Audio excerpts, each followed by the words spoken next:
Hi friends, இப்போ நம்ம இந்த வீடியோவில் என்ன பார்க்க போகிறோம்னு கேட்டிங்கன்னா வெங்காயம் தக்காளி சட்னி தான் பார்க்க போகிறோம். இது பார்த்திங்கன்னா நான் ஒரு 5 மெம்பர்ஸ்க்கு ரெடி பண்ணியிருக்கேன். பார்த்திங்கன்னா எல்லாமே சேர்ந்து ஒரு 1/2 கிலோ எடுத்திருக்கேன்.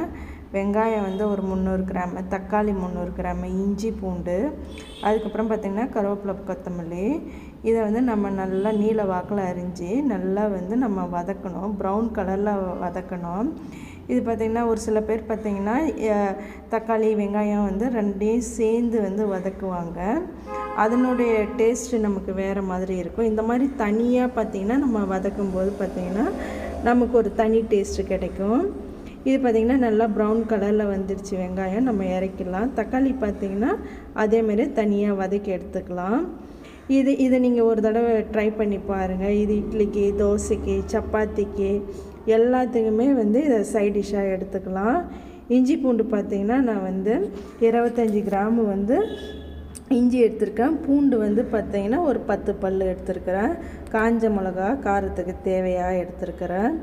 இது பார்த்திங்கன்னா இந்த தக்காளிலாம் பார்த்திங்கன்னா நமக்கு சரும பொலிவுலாம் தருகிறது. அது மட்டும் இல்லாமல் விட்டமின் சி, பொட்டாசியம், இது கூட கருவேப்பிலை கொத்தமல்லியும் நான் ஆட் பண்ணியிருக்கேன். குழந்தைங்க பார்த்திங்கன்னா நம்ம கருவேப்பிலை கொத்தமல்லிலாம் போட்டால் ஒதுக்கிடுவாங்க. அதனால் இது கூட நம்ம அப்படியே மிக்சியில் போட்டு அரைச்சிட்டோம்னா குழந்தைங்களுக்கு தெரியாது, சுவையாக இருக்கும்.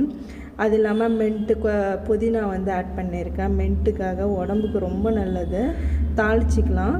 அதுக்கப்புறம் எண்ணெய் ஊற்றி கடுகு போட்டுட்டு பெருங்காயம் கொஞ்சோண்டு ஆட் பண்ணியிருக்கேன். பெருங்காயம்லாம் உடம்புக்கு ரொம்ப நல்லது. அதனால் பெருங்காயம் இந்த எண்ணெயிலே ஆட் பண்ணிக்கலாம்.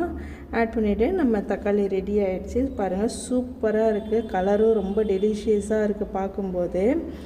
இது நோய் எதிர்ப்பு சக்திலாம் பார்த்திங்கன்னா நமக்கு வெங்காயத்தில் இருக்குது. செரிமான கோளாறுகளெல்லாம் சரி பண்ணுது. இந்த கரும்புள்ளி அது மட்டும் இல்லாமல் இந்த முகப்பருவெல்லாம் பார்த்திங்கன்னா இந்த தக்காளியில் இருக்குது, சரி பண்ணிடும். இது பார்த்திங்கன்னா தோசைக்கு தான் நம்ம நைட் டின்னருக்கு ரெடி பண்ணியிருக்கிறோம். இந்த வீடியோ பிடிச்சிருந்தால் லைக் பண்ணுங்கள், ஷேர் பண்ணுங்கள், கமெண்ட் பண்ணுங்கள். Okay, bye friends.